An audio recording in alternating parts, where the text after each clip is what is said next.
Hello po. Magandang araw po sa inyong lahat. Hingi po ako sana sa inyo ng konting pabor. Tulong nyo na lang po sa tulad naming mga content creator. Baka naman po pwedeng paki-like, subscribe, at pakitap na rin tong maliit na bell sa gilid para ma-notify ko kayo pag may bago akong i-upload na video.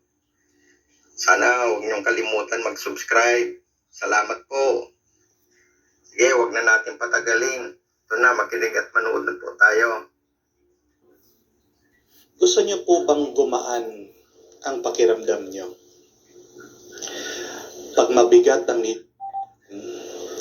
may dalawa po tayong magagawa para gumaan ang ating nararamdaman.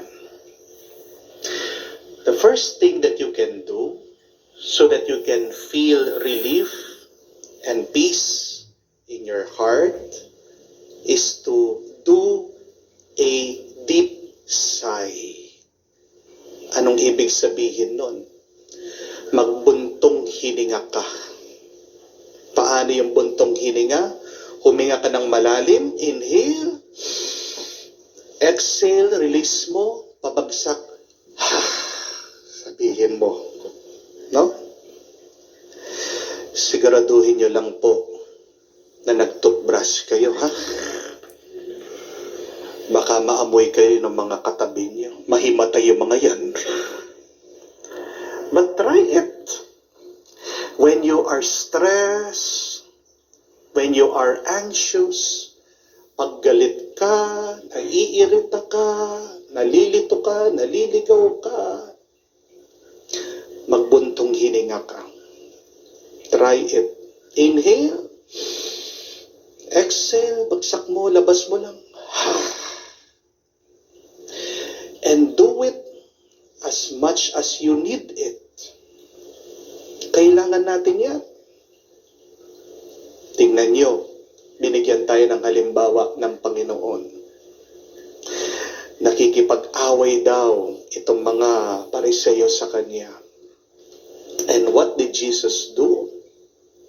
The Gospel said He sighed from the depth of His spirit. Nagbuntong hininga siya. Bakit ginawa ng ating Panginoon yun? Kasi dahil tao siya, nairita din siya. Nagalit din siya.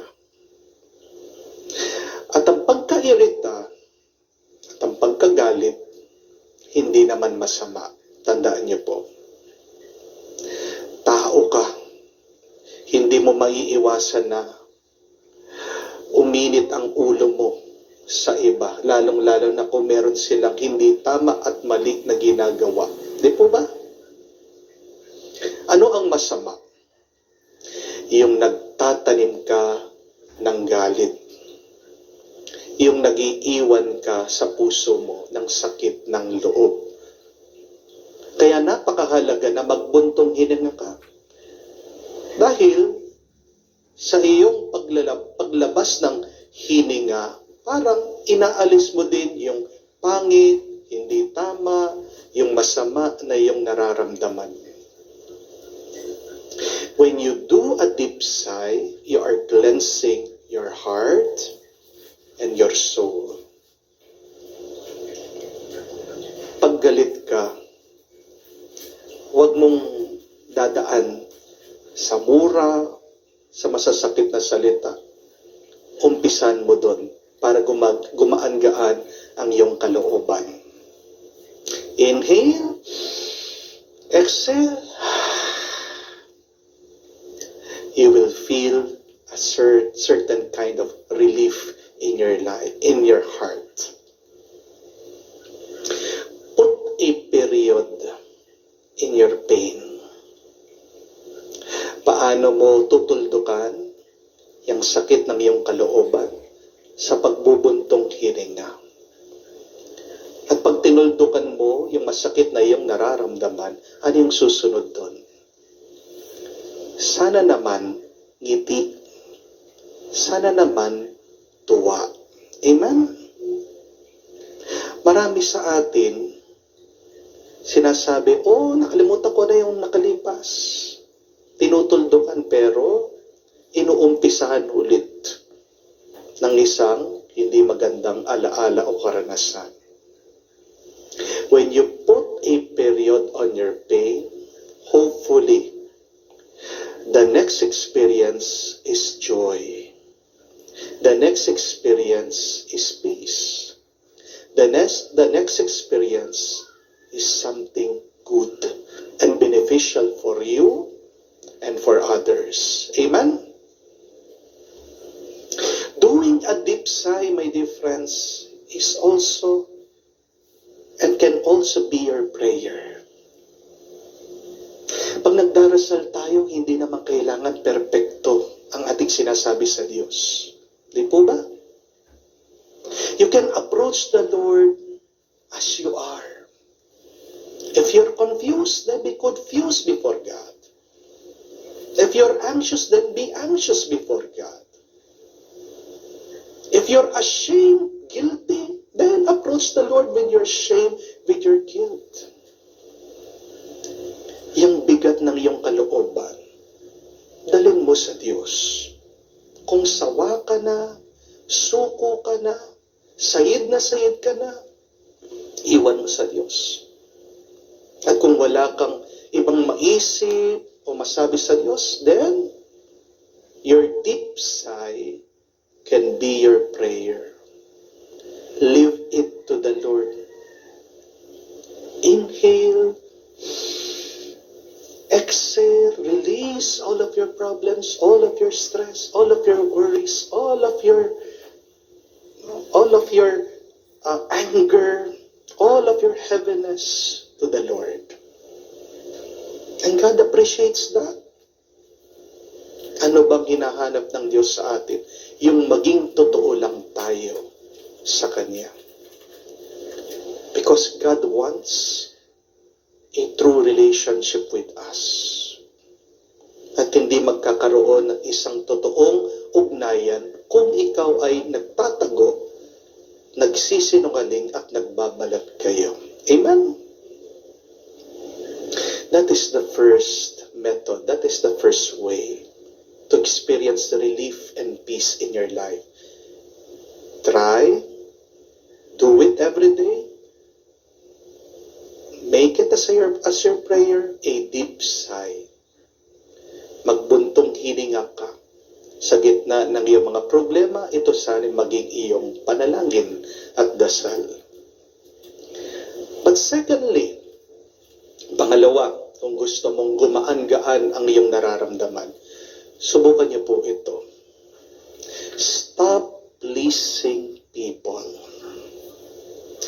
Tigilan mo na yung pagsunod sa iba para lang magustuhan ka nila, para lang mahalin ka nila, para lang matanggap ka nila. Jesus never tried to please the Pharisees. Sabi ng mga Pariseo, magpakita ka ng tanda. Kung nagpakita ng tanda ang Panginoon, di sana di na siya nahirapan. Di sana agad naniwala na sila sa Kanya. Di sana wala na siyang kaaway. Pero bakit hindi sumunod si Jesus dito sa request ng mga Pariseo? Because He's teaching us something. As we live our lives, do not live it by pleasing other people. Hindi naman tayo ginawa ng Diyos para pasayahin mo lang ang ibang tao. Para maging alipin ka ng ibang tao. Kahit nga siya nang gumawa sa atin. Pero, hindi niya tayo pinipilit doon sa kanya mga kagustuhan. If you want to please the Lord, then please God freely. God does not force us into a relationship with Him. Bakit napakarami sa atin? Ang bigat-bigat ng buhay, napapagod. Kasi buong buhay nila, sinusubukan nila na magustuhan sila sana ng ibang tao. That is the problem with many of us. We try our best to please other people so that we can be accepted and loved. Pero tandaan niyo po ito, kung minamahal ka ng ibang tao dahil ang pinakikinabangan ka nila, kung gusto ka ng ibang tao dahil sinusundan mo yung gusto nila, ano pong ibig sabihin nito? Anong tingin nila sa iyo? Hindi ka tao. Para sa kanila, gamit ka. Laruan ka. Can you accept that? Tanggap niyo po yun? Na kayo ay ginagamit lang ng iba. Na kayo po ay pinaglalaruan ng iba. Na kayo ay hindi talaga nila tanggap. Dahil pag hindi mo na sila sinusundan, pag hindi mo na sila mapagbigyan, siguradong iiwan at iiwan ka, itatapon ka ng mga taong yan. Napakaganda nga ng kasabihan, remember this, you are not required to set yourself on fire to warm other people. Ang dami sa atin ganyan. Sinusunog ang sarili para ang iba ay hindi lamigin. Anong ibig sabihin? Sinasakripisyo ang sarili para lang ang iba ay maging masaya. Paano ka? Yung iba masaya habang ikaw ay umiiyak. You also deserve to be happy. Huwag na huwag mong isasakripisyo ang iyong tuwa para lang ang iba ay matuwa. Ano ang mas maganda? Yung kayong lahat ay natutuwa at masaya. Hindi po ba? Hindi po happy ending na yung iba masaya habang ikaw ay umiiyak at lumuluha. Ano ang happy ending ng buhay?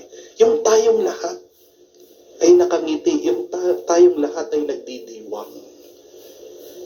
So, never ever hurt yourself so that others can find relief.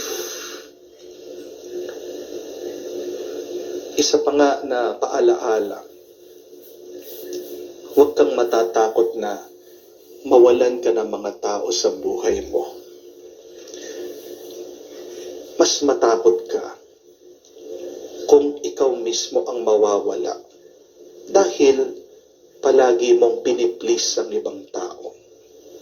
Maganda pong tandaan yun. Do not be afraid to lose other people because you cannot please them. But be afraid of losing yourself. Hindi ka makakapagbigay kung ubos ka. Tandaan niyo po yun. Ang Panginoon, hinayaan lang niya yung mga gustong umalis. Kasi tandaan niyo po, no? People will hate you for who you are. But other people will love you for who you are. Kung hindi ka kayang tanggapin ang ibang tao kung sino ka, bakit mananatili ka sa kanila? Napakahirap, napakabigat na nagbabalat kayo, na nagsisinungaling ka sa sarili mo para lang mahalin ka at tanggapin ka ng ibang tao. So, stop pleasing other people.